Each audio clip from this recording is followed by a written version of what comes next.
Might do a video in the future on how I made this paddle. It's been a very good paddle for about a decade or so, but I made this a little bit longer than it is here.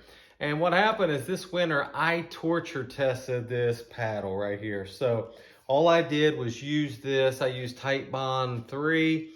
Once I got done, I covered it up with some spar urethane. I actually used Varathane Ultimate Spar Urethane. It was water-based. I'll share a picture of that.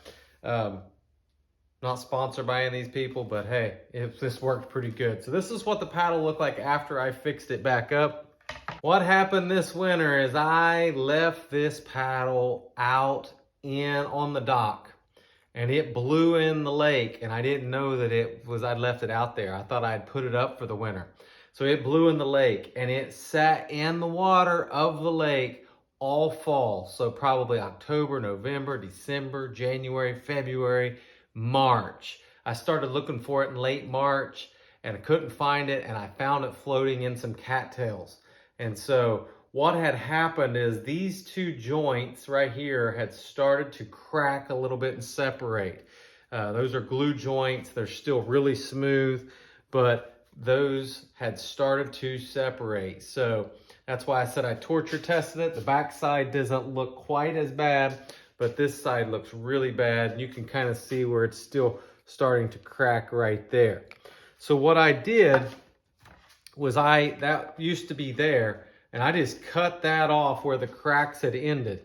And then I sanded all of that nastiness off, and I didn't re-glue anything. I just sanded it off, and I put some more coats of the same spar urethane, and I think I'll have at least another decade or more. If I take care of it, it'll last forever, but I know that the Titebond 3 says it's waterproof. I know the spar urethane is supposed to hold up to weather pretty good, but sitting out in the sun, soaking in constant water all the time, not really what either of those are designed for, but this held up.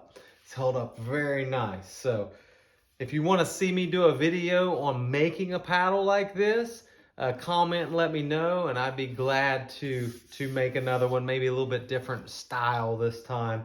But this one works great for the floating dock that I made last year and posted a video on.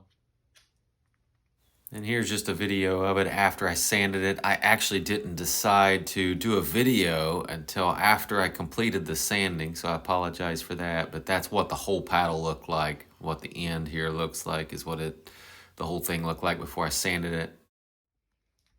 And I brushed this urethane on. It is much easier to use a spray gun. So if you have a spray gun, I do. I just was a little lazy to get it out. But in the end, it would have been much easier to use a spray gun.